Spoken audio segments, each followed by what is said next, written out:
All right, everyone, we'll go ahead and get started today. Thank you all for joining the March convening. We have a pretty packed agenda and some time for discussion at the end, especially following the summit. I think we'll have some discussion on the relevant follow-ups from the summit. So first, to start off with a few highlights from in the news. There was a recent report in The Lancet that was published that one of our IMACS expert network members was involved in, Professor Bill Pan from Duke. So this was a study done in Peru and something that we highlighted on the Malaria No More news page. So the study is called The Impact of Sustained Malaria Control in the Loreto region of Peru. Bill had flagged this for us as something that he wanted to highlight. And so we had done a Q&A with Bill and posted it on the website. And I think this is a great example of one way we can highlight some of your work, some publications.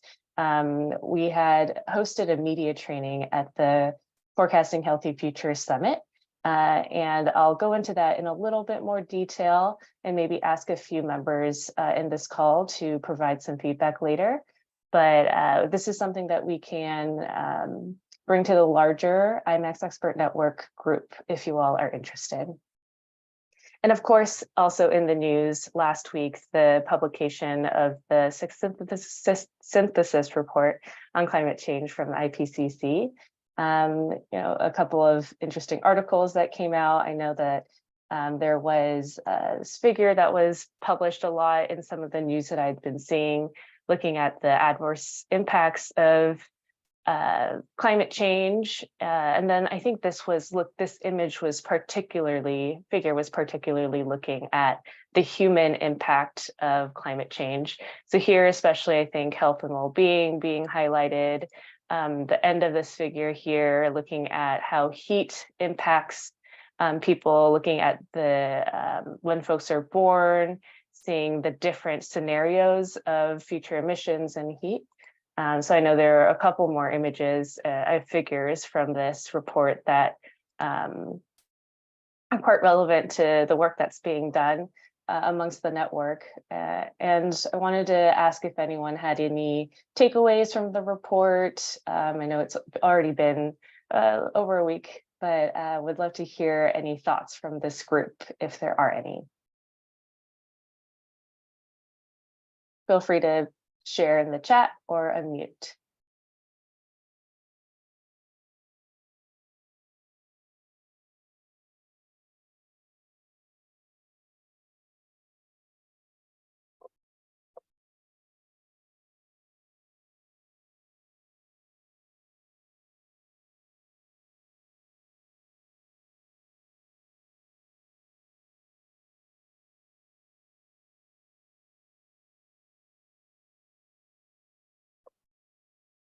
All right, we can go ahead and move on then. I'm sure there are many other thoughts on the implications of this report that we'll continue to see in the news in the coming months. All right, so we're going to jump into a warm-up question here. So kind of relevant to the news articles. How do you envision leveraging the growing awareness and interest in the climate health intersection? So whether you're working in the health side or the climate side, I would be interested to hear your thoughts on, there's this awareness and interest from foundations, from funders in climate and health, and amongst many other sectors, and be interested to hear your perspective on how you would envision leveraging that interest. So I will maybe go down the list alphabetically as last time, starting with Ayush. And you don't have to have a perfect answer here, just a way to get us thinking about this intersection. So Ayush, could you unmute or share your thoughts in the chat? Sure. Thank you, Grace. And I think prior to this, I think this is the first convening I'm attending. Grace has extended to us. I'll just start with a brief introduction about myself. I work with the Clinton Health Access Initiative in the Infectious Disease Surveillance Program, supporting different states in India and also some support to NCDC at Delhi. To answer the specific question, Grace, and just high level thoughts, I believe that a lot of the work which is currently happening in the health domain right now, at least when I look at, let's say, early warning systems, forecastings, etc., the systems are not very advanced, let's say, specifically in, let's say, states like Madhya Pradesh in India, where the climate data is not being used to predict or forecast and generate alerts for outbreaks. I believe the growing awareness in this particular domain through the report which you've shared, I think this would definitely bring about a change when we, let's say, look at the increasing interest the government is showing or different stakeholders in this entire landscape. Like you correctly mentioned, even the foundations and different donors are showing. I think those are just my initial thoughts. Happy to get any feedback, any thoughts from others on the group. Thank you. Thank you, Ayush. We'll move on to Carrie.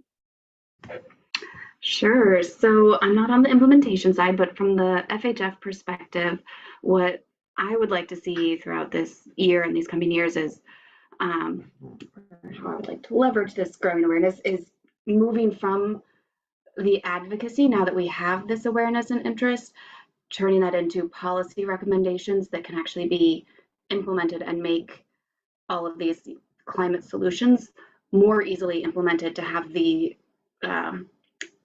ecosystem around them to make them more successful and more efficient and impactful. Thanks, Carrie. Dr. Sergi?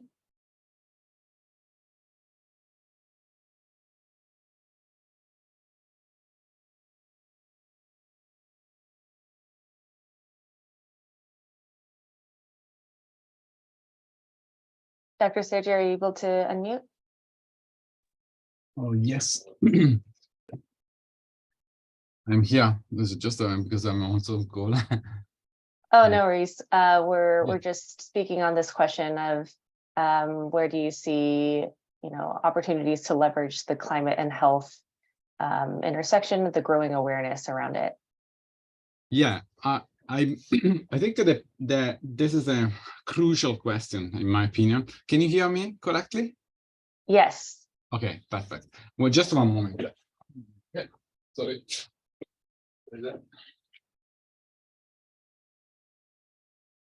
I think that one aspect about climate change and the health intersection that most of people are missing is that there are some aspect of genetics that are practically missing. Yeah, that's one size doesn't fit all, and this is something that probably we can consider in an editorial or commentary. Then practically a few years ago, we published, just to make a short, I don't want to make a lecture, stop me anytime. A few years ago, we tried to look at the sudden cardiac death, and we found out that the specific ethnics, they are practically much more they have a much more predisposition to have cardiac arrest than others, and this is was practically linked to some genetics, and I don't want to go too much in details because of the audience, but my consideration is that the interest, and we wanted to give us something, to say something different, what actually many people are saying, and avoiding, the classic small talk about climate change and health intersection.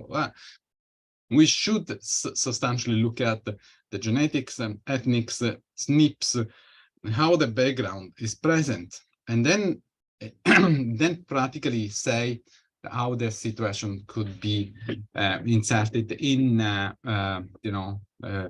parasite infestation or presence of classically for us malaria. I stop here, please. Great, thank you so much. That's an interesting perspective. Thanks for sharing. Yeah, thank you. Kaushik? Yeah, thank you, Grace, and thanks all others. So I would first challenge the question, is there an intersection? That's a very big question. And that question comes to my mind from the perspective that I've been having several rounds of dialogues with some of the people in the health working group in the G20 and also the policy group of G20. And I just came back last night from a conference that had mostly participation from the climate people, including WMO and others.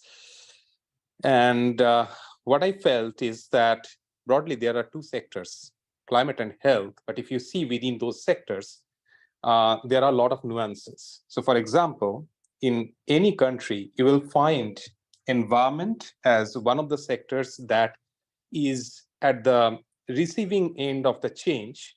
And then you will find meteorology and hydrology and a few other environmental. If I just take meteorology as because they hold the weather parameters. So that's one of the divisions or even ministries in some countries. And then if you look into health, within health, there are many departments or divisions, and health is just one of the sectors among the broad development sectors that is serviced by some of these divisions of the ministry. Now, what happens when there are intersectional policies or programs or frameworks that need to be developed? These sectors need to come forward. And there are many countries which have already launched climate health programs and also climate health framework. In fact, WMO has conducted vulnerability assessments and have developed frameworks across countries. But the challenge is that following those frameworks, there are no interministerial committees that exist in majority of the countries. That's a very big challenge, because once you don't have a governing body, there is no accountability downstream. So health is doing its job, climate is doing its own job. And that's why when you see the agenda shaping in G20 for the first health working group, it has 3 agenda items: emergency preparedness and response, pharmaceutical sector cooperation, and digital health.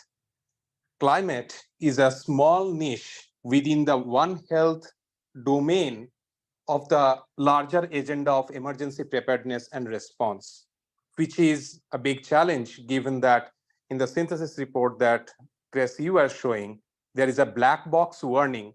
And sometime or other, I would like to share that black box warning with all the IMACS network members, because that's the first warning that has come in so many years in IPCC's report. So, and then while participating in those dialogues, I felt that the language that these two sectors speak are very different. The accountabilities are very different, and their demands in terms of what they want to do or how they want to address climate change are also different. So again, the silos are so big that right now, I believe intersectional communication is definitely a very high priority, at least at the policy level, to break the silos. And secondly, the climate scientists and the health scientists who are designing solutions, or forget about implementers, because not many solutions exist in today's date. So even the scientists are speaking in different languages, and they don't understand each other's language. So that is one thing that we need to synthesize and bring them together. We have to create a common vocabulary that can actually collate the thoughts of both of the worlds. So that's a very big priority, and I believe that this group can help foster this type of dialogues and advance thoughts around. And I believe FHF Summit was a great example when the Health Day was announced by the COP28 governing body. And in the lead up to COP28, my ambitious aspiration would be that, if there is at least some sync in the high-level policy dialogues, not only at the national level, but also at the regional cooperation level and among donors related to this. So with that, I'll stop here. Thanks, Kaushik. You covered quite a lot, intersectoral collaboration, making climate change a more prominent cross-cutting theme, collaboration. So a lot there. Move on to James. Yeah, thanks. I think, like you said, Kaushik definitely covered quite a bit, but maybe some things that I agree, I think, with pretty much everything that everybody else has said, but other things maybe that people haven't said. I think that it's an opportunity to, I think, focus on and recognize and make the point that this isn't a disease-specific issue, and some of the maybe move beyond some of our disease-specific funding kind of focuses and siloing and move out into more climate-sensitive diseases in general with some of the activities that we do, so that we're not kind of pushing outward. I mean, maybe rather than just pushing inward from like climate change and health to like malaria, we can also push outward from malaria and the impacts of climate change to other diseases as well, so that we meet somewhere that's functional in the middle or wherever makes sense. And I think also with that, just that it's an opportunity to reinforce the message that I think that climate change affects what we do in malaria, or that everything that we do right now. It's not just a tomorrow or several years down the road problem that we need to be taking into account now, which seems to be a lot of the things that I think that we get within each program. It's like the recognition that climate change is an issue and it will affect our jobs, but right now the most important thing is getting drugs to people in the communities, or getting nets to people in the communities and those kind of things. But I don't think that's necessarily the right perspective. I think that we also need to take into account that what we do now affects how easy it is going to be to adapt to and be resilient to climate change in the future. And maybe just more specifically around early warning systems, there's been a lot more talk about that, I think, as a result, thankfully, I think, or positively, of the summit that we had and the work that we've all done in IMACS. And I think it's been a good opportunity to discuss some of the outcomes that we've had, or it will be and is a good opportunity to discuss some of the outcomes of the discussions that we had during the roundtable at the summit about how early warning systems can be more than just academic exercises, which seems to be the big issue that people, I think, the big drawback people have with them, and the big concern that people have about them. And so discussing how they fit into the broader ecosystem of health system resiliency to climate change, I think this is a great opportunity for that as well. Thanks. Thank you, James. Next, we have Rajendra, and I believe this is your first meeting, so welcome. Thanks, Grace. Yes, it is my first meeting. I would have liked to join the meeting in Abu Dhabi, but life happens. So my interest in this whole issue is from a vector point of view. I'm a malariologist by profession, and working with climatologists to try and predict, the course of disease. For us, we always say there should be no emergencies in especially malaria control, but also other diseases as well. We should always be, ready and prepared for outbreaks. And I think we look towards climatologists and modelers to try and develop, these early warning systems for us. I mean, we work at see both Sheetal and Uni are on the call as well, and we've worked with both individuals to try and develop early warning systems for malaria utilizing climatic variables, and it's been quite successful in one of our malaria endemic provinces, Limpopo. They've developed these models that can predict the potential outbreaks up to a year in advance. And of course, the further you are from the starting point, the more the future becomes blurred. But if we could, work together with climatologists and entomologists and people from all different sectors, I think Dr. Sarkar mentioned, we need to have a multi-sectorial approach to this. And that's what we are trying to adopt, working with people in the weather services, with climatologists, engineers, statisticians, and, a whole different body of experts. We are trying to develop early warning systems that would ensure that we are ready for epidemics. But also, we're facing the problem, and I think this came up in a discussion that we had in South Africa last week, is these models are really good, but if it fails a few times, that's a really big issue. Because the people that are handing out money would say, but you guys, you're crying wolf too many times. And, we're afraid that if we are wrong in our predictions for 1, 2, 3 times in succession, interest in this will be lost. So we are trying to incorporate more of the vector data into the development of models, because our vectors are being affected by the change in temperature and rainfall brought about by climate change. As malariologists, we were very content that malaria could not occur over 1,000 meters above sea level. But with the change in climate, malaria is now spreading to areas that are more than 1,000 meters above sea level, and this poses a problem for many areas. I mean, we've seen that in South Africa. We've got some very mountainous regions, and now we are finding malaria, where malaria shouldn't be. And we've seen that the distribution of the vectors have also increased.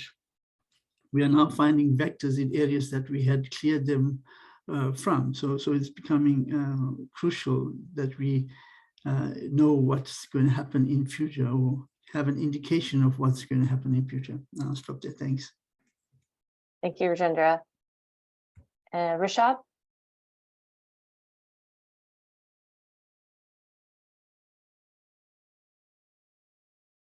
Hello, everyone. So thank you, Chris. I think everybody covered up most of the part. What I can say in terms of what technology or AI can contribute to this effort by providing more accurate and timely information about climate change and its impact on health. AI algorithms can also help in analyzing large volumes of data from various sources like meteorological or from the sensors, weather stations, and helps in identifying the trends and patterns that can help public health intervention and policy decisions. AI can be used to identify the vulnerable population that are at the most risk from the health impact of the climate change. And we can also use AI to leverage by creating tools and platforms that enable individuals to take actions on climate change and improve their health. We can also use AI to support sustainable business practices. For example, using machine learning algorithms, we can analyze supply chains data to identify opportunities to reduce waste and carbon emissions. So we can use AI to leverage this intersection. That's all. Thank you. Thanks, Rishab.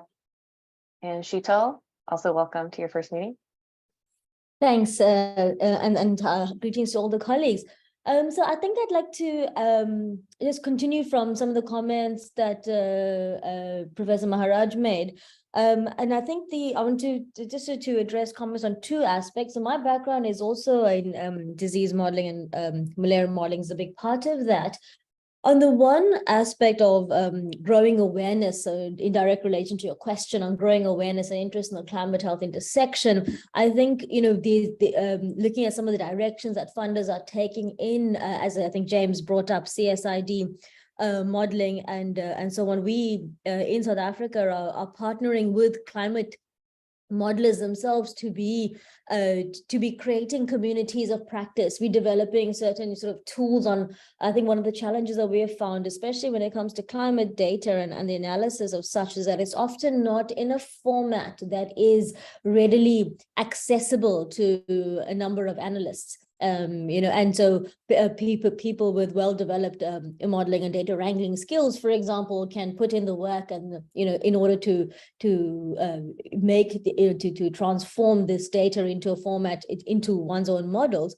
But if we want this data to be widely used by many across the continent, then part of the awareness that we raise is about taking this climate data and working with climate specialists and climate modelers to almost employ the best of both worlds. That we, as disease modelers, we know how to model malaria well, but we are not climate modelers. We don't understand how to do climate modeling particularly well, whereas the climate modelers, the reverse is often true. And so with some of the partnerships that we've set up in country, in South Africa, but really with the relation to Southern Africa, it's to leverage our expertise in this climate health intersection, and then to create a community of practice. So whether it's in the form of creating not just tools and workshops around using the tools, but our community setting up readily available pieces of code to show people where to get in data, how to incorporate data into different kinds of analyses. But also I think there's quite a focus on we have quite a focus on responsible data sharing, so that users can themselves either upload their own data is properly citable, and so on. So that's another one aspect of growing of what some of the work that we are about to start engaging in the region on increasing the awareness and interest in climate health intersection. We're starting off with malaria as a pilot, but actually this is relevant to all climate sensitive infectious diseases.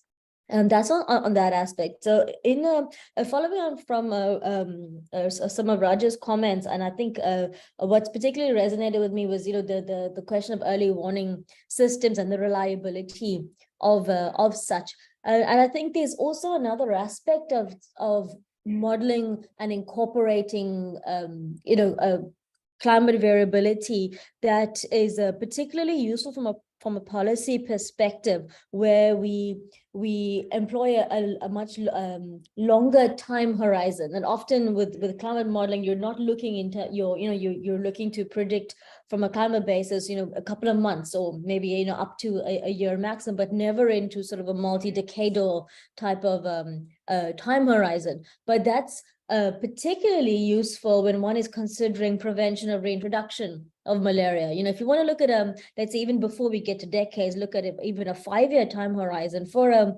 countries approaching elimination. Often in malaria, in this case, often you are domestically funded, and you've got to make a case in order to one's own national treasuries for funding. But once you get to elimination, you still need to be investing domestic resources to keep your malaria, to keep your local cases at zero, and in terms of surveillance and cross-border activities and so on. So actually making those kinds of investment cases and modeling the climate associated risks with prevention of reintroduction of malaria, it's definitely something that we're going to have to that we need to think about in the longer term than where climate modeling and malaria currently is right now. But then in the far longer term, once we get into the multi-decadal side, we've got to start thinking about the different areas that will suddenly become more receptive, not even suddenly, slowly over time become more receptive, that aren't currently within our focus to be doing anti-malarial activities and so on. What would it mean for drug stockouts? What would it mean for spraying programs and resistance and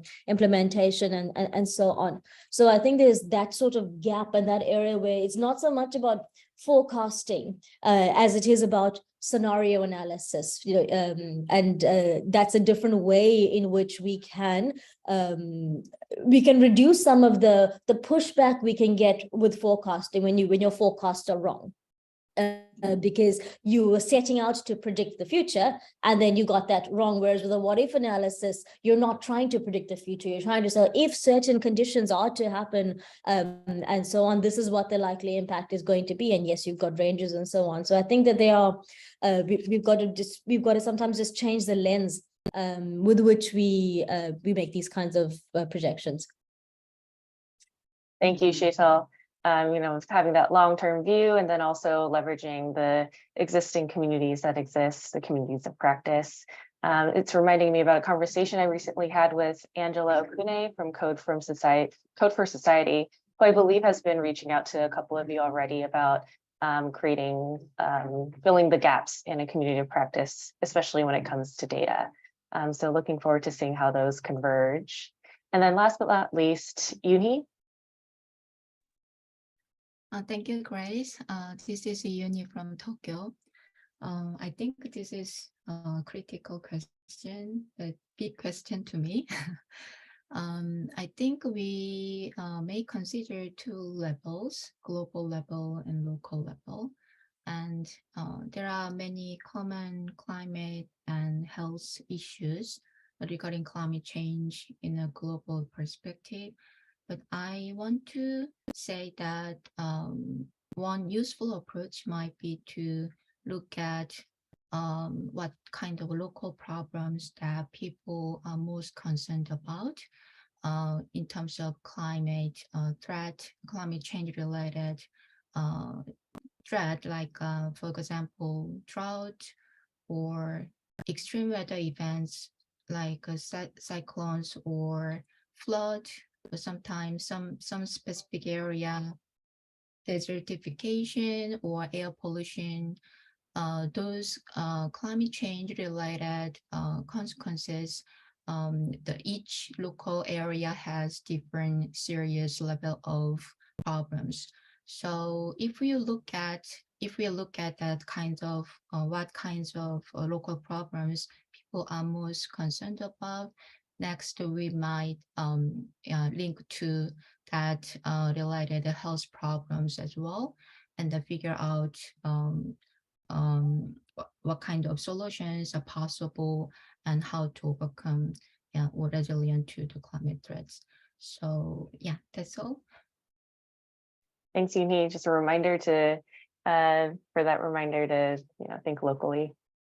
All right, thank you everyone for your engagement for this question. And we'll go ahead and move on to a couple more agenda items for today, starting with some announcements on funding opportunities and learning opportunities, followed by a Forecasting Healthy Futures Summit recap, very brief, and some next steps. A reminder about the data storytelling webinar that we're going to be hosting next month. And then saving most of the time for the discussion and brainstorm. I think Kaushik and James hinted at some of the outcomes from the workshop, the early warning systems workshop that was hosted on the last day of the summit in Abu Dhabi. And so we'd love to recap that with this group and offer some discussion time to think of how to follow up collectively. So starting with some announcements, wanted to share a few opportunities. The Columbia University SHARP trainings that will be hosted in this summer. They have a variety of sessions. They're all, let me share online. They all do seem somewhat relevant to the work that this network is doing. And so I wanted to share this opportunity for some training if you all are interested. There is a fee for all the trainings, but there are scholarships available and some tiered pricing, I believe. But I figured that some of this could be relevant, some of the grant writing, code, modeling. And then if you are working with any other junior researchers, this could be a nice opportunity for them as well. And then the next opportunity I wanted to share was on the Belmont Forum's proposal, call for proposals. They had a couple, and the one most relevant is the climate, environment, and health one. And that opens on April 15th, and the pre-proposal is due by July 15th. And I see Dr. Sergi, you have your hand raised. I think it's quite interesting in the Columbia short trainings that you indicated. There is the concept of epigenomics, and I think this is go exactly in what I was telling you about the concept of ethnic epigenetics, that's practically go in the different layers of population that practically are more sensitive to get specific disease in association with the climate change. And that's something that probably is very, very interesting, that point. Sorry, it's just a note. No, thanks for highlighting. And just briefly going back to the Belmont Forum, the process for that proposal looks pretty comprehensive. So if you are interested in it, I would recommend checking out the website and keeping up with the process. It seems to have different funders from different regions and includes kind of a long capacity building process as well for folks who would like to submit something to the Belmont Forum. And then lastly, the Global Digital Development Forum, which will be held at the end of next month, April 26th to 27th. It's completely virtual, it's free and online. And some of the themes that the conference will cover is emerging technologies, locally led development, and climate change. The agenda is posted on the website, and they seem to be adding a couple more leading up to the actual forum. So it might be nice if there are relevant sessions for you all to register, and then maybe pick and choose a couple for you to attend. Continuing on with announcements, so the data visualization webinar in April, it's going to be held in the last week. We'll announce the date and time, and it will be recorded. So in case it's not at a convenient time for you, we'll have that recording to share. The webinar will be hosted by Jonathan Drummy from PATH, who works, has an expertise in data visualization at PATH, and works with some of their malaria programming as well. And the topic is to improve data use by improving data visualization, and how to bring attention to visualizations, how to use data visualizations, and also cater to your audience. So I'm hoping this will be helpful as a follow-up to some of the discussions from the summit, and relevant to you all as you're working on early warning systems or any sort of visualizations for various audiences. And then lastly, the April IMACS network check-ins. As the webinar will be in lieu of the larger IMACS convening, I'm planning to have 2 shorter check-ins in different times so that it'll be convenient for different members. I know that we have a good section of our network that is unable to attend at this time because of their current location. So a quick catch up on IMACS happenings, setting up high-low accounts for networking, since we have a little bit more content and work streams at this point with the network, reintroducing high-low as our networking platform for you all as a resource and a way to continue the conversations that happen here. So just one of the 2 check-ins, if you're available, you can attend to check in in April. All right, and going into the Forecasting Healthy Futures Summit recap and next steps. All the sessions are uploaded on the website. I can share the website link in the chat. So the agenda is also on there. So if you had any questions on who is speaking and if you wanted to get in contact with them, all the information should be, all their affiliations will be on the agenda. And the next kind of key point from the summit was the media training that took place on the last day. A couple of you in this call were involved in that. And the training overviewed best practice for interviewing, body language, social media, key messages, and collaborating with our Malaria No More communications team to publicize or help promote some of the work that you've been doing. Maybe I can have one or two people in this call share their thoughts from the media training. I know James, you had attended. Do you have any maybe quick takeaways from that training? Yeah, I mean, I think it's really good I think the point is that you guys have, probably the larger point is that you guys have a great team, and it's a great resource to be able to reach out to. If you have any questions about how to, I think maybe get your messages across, and that was probably one of the big takeaways that I got is if you get a request for an interview, don't necessarily treat it like you are doing the interviewees or the media a favor. Do it as they're doing you a favor by giving you a chance to get your points across about that specific topic. And so go into it with that mentality and knowing what you want to, what are the points that you want to get across. And I think it'll be a positive thing. And then to take advantage of all the different other social media platforms as well, is sort of around that as part of any kind of interviews or media that you're releasing is also good ways to get the message across. So I think our work is, like it or not, is influenced and potentially enhanced by a lot of these social networks. And so it's something, it's a resource that we can take advantage of, is probably the best way to put it. Great. Thanks so much, James. So if there is interest in participating in a media training, if you could just express that in the chat, I can relay that to our communications team. Also follow up over email to the rest of the expert network to gauge interest in that.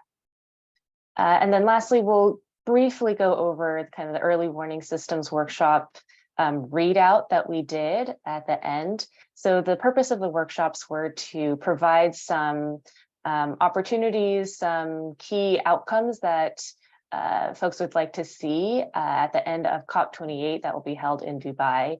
And the other workshops included advocacy, financing, private sector, and then we had the early warning systems focused workshop. And so I'll ask Kaushik to briefly go over the slides that we had shared in the readout. Since we only have about 15 minutes, Kaushik, if you wouldn't mind kind of breezing through the slides so that we have time for discussion on that last point of creating a working group. So Kaushik, maybe 3 to 4 minutes. Is that okay with you? Yeah, sure. So do you have the slides with you, Grace? If you can share? Yeah, that would be great. Thank you. So the first element within the top wins of climate health at COP28 is the universal health coverage combined with early warning systems and the framework of climate adaptation. Now, within this, this is a very generic terminology that we agreed in that workshop roundtable. What we meant is that end-to-end solution, and we certainly coined some keywords there to be included, which actually shapes the overall global health agenda. So, for example, the universal health coverage term has been there in the global health sector for a very long time now. And early warning has been prioritized by the UN Secretary General, I think, last year or last to last year. And integrating these two terms, and there was an extensive debate and discussion around whether this should be national, local, or even a global early warning system or data systems to support this. And we believe that an end-to-end solution, either at the national level or regional level or global level, Sheetal, I was hearing you talking about cross-border collaborations, and then there were debates and discussions around data sharing. So this is one of the work stream that that I believe that came up very strongly from this workshop. And then the second part was that who is going to fund this? So we heard in almost all of the tables. In fact, when I was going through the readouts after as a summary from takeaway from our workshop, at least in 2 or 3 tables, there was one common terminology that there is scarcity of funding. And I think James or someone today also was mentioning the same thing, that the funding is I think Sheetal was mentioning, funding is a difficult topic here because in the intersection, we don't know who will fund it. And that's why in our survey also that we have conducted recently, we found that funding is there is a huge scarcity of funding for early warning system, and that's why they are not getting to scale. So we have to work on those fronts, and funding should be for all of the entirety of the system, not for any isolation like any particular tool, data system, or something like that. Next slide, please.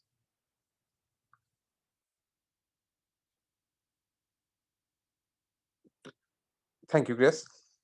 The next part is really that workshop or roundtable outputs and their alignment with the COP28. And here, one of the questions that came very strongly, that if the countries are taking systems like early warning, what is the incentive for these countries? Why should they use early warning system? Because it has often been seen that when people are using data-driven system, they are being challenged because larger cases are coming out, and then they are,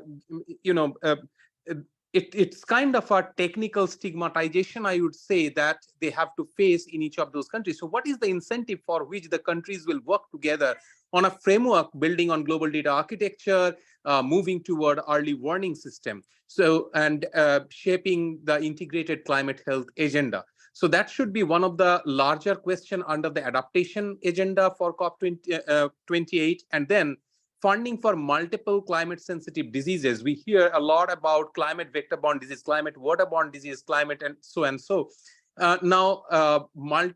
When you look at the climate health program, it's one program.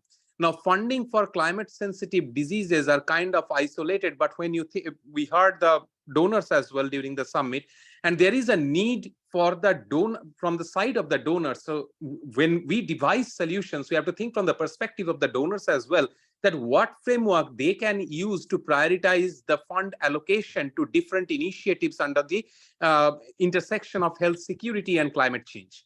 The next element, please. Next slide, please. Sorry. Yeah, and these are some of the noteworthy initiatives that came up very strongly. One is the Welcome Gates venture that exists, and then WHO ED's warning systems, World Bank Pandemic Fund is there, and in fact, I think an intermediary fund is being set up. So when I came back from the summit, I know that G20 is setting up an intermediary funding. I'll share those details maybe with you, Grace, later, and you can share with the network. And then IMACS Expert Network, I believe we can continue with this discussion that we had. This was just, I believe, a warm-up for in the lead up to COP, and we have a lot to discuss further. World Bank Digital Earth Partnerships, and then NASA Gates Venture. At the same time, WHO Vector-Borne Disease Working Group. So all of these groups or initiatives or ventures in different regions or even globally can help shape dialogues and probably important for the COP28 group. Now, formation of we talked about formation of a working group, and this also stemmed from the debate that we were having. There were kind of two lobbies. One was talking about global solutions, and other was talking about local or regional initiatives, or even national solutions. So these debates should continue, and then cross-cutting data issues and challenging experts to work together across diseases. These were the thematics that we worked on. And these are the thematics on which working groups need to be formed to help shape the COP28 health agenda or the health track. So with that, I hand over to you, Grace, and anything else? Yeah. Thanks, Kaushik. Yeah, thank you. I think on that last point of forming that working group, I wanted to focus the discussion on that. What would it look like? Who would it involve? And it kind of sounds like Sheetal in South Africa or in Southern Africa, that sort of conversation, the community of practice that you had mentioned, combining the climate community and the health community, it already exists. And so without, reinventing something that already exists, how do we create something that supports existing initiatives? How is this different from existing ones? And who are the stakeholders in this?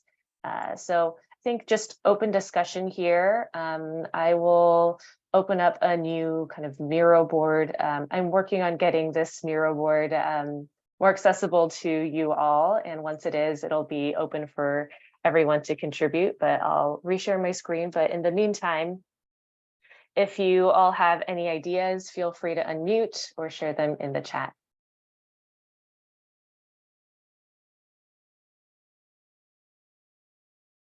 Grace, if I can perhaps comment on your reference to what we're doing here. So I won't say that it is already sort of well established and a well-running community. It's something that we have started pulling together and are working towards creating more to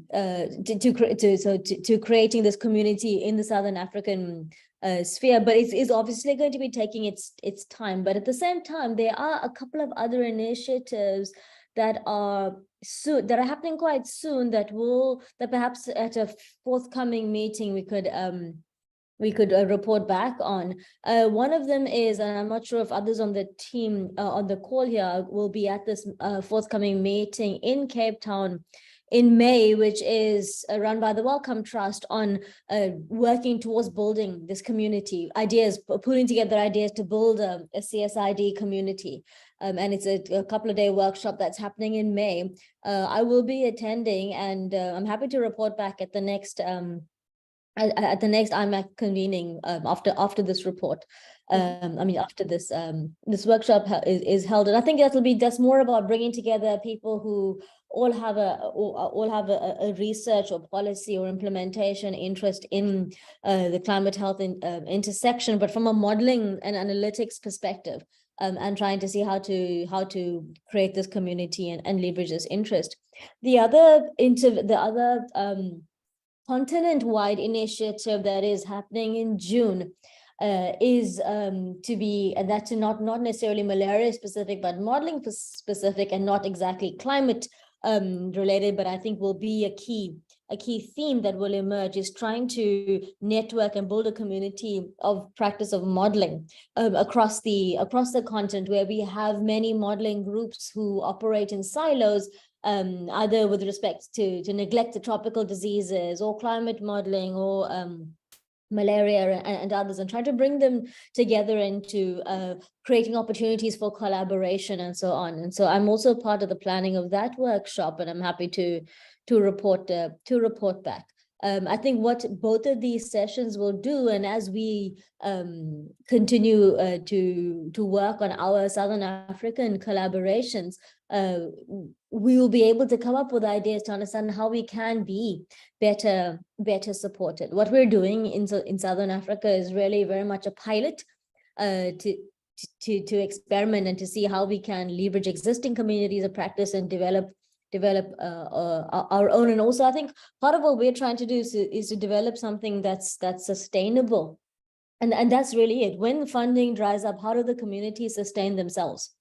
The climate sensitive infectious disease intersection here is going to be a very long-term one, and if we have another pandemic or we have another global emergency that's not even health related, where we find resources shifting away from what looks to be a long-term problem, how will these communities sustain themselves? How can we do differently? How can we establish these communities and sustain these interests in a way that is not centrally driven or driven by an agent like a funder or a body who's telling everyone what to do and when to, not even just what to do, but sort of convening and directing a meeting to keep this interest going? How do we get the communities to sustain themselves? I think that's actually that's something that we do need to think about for sustained interest from a policy and an analytics perspective. A great point, Sheetal. And I am aware of the workshop hosted by the Wellcome Trust in Cape Town. I believe I'm connected with Angela, who is the contact for the project. So hopefully we can have a few members of the network also join. She did ask for a couple of names. So if you are interested in having that discussion just from this group, I'll also do a larger call out.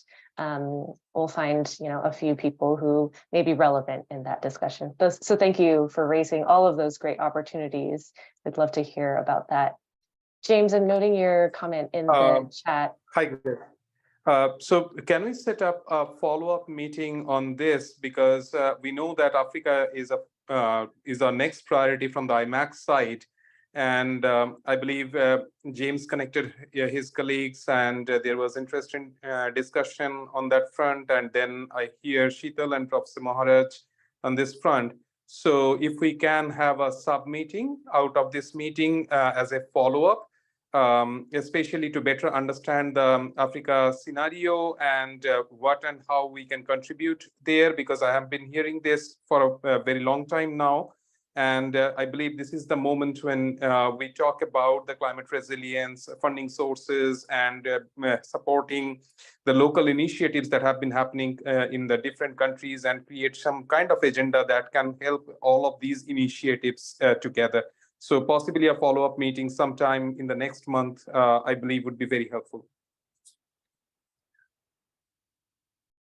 Sure. I think that maybe in one of the April check-ins that we have planned for next month, we can make it more focused on this and coordinate with this group or folks who are in the Southern Africa region or the African continent more largely, to see a good time to continue this discussion and get more input from others in the network.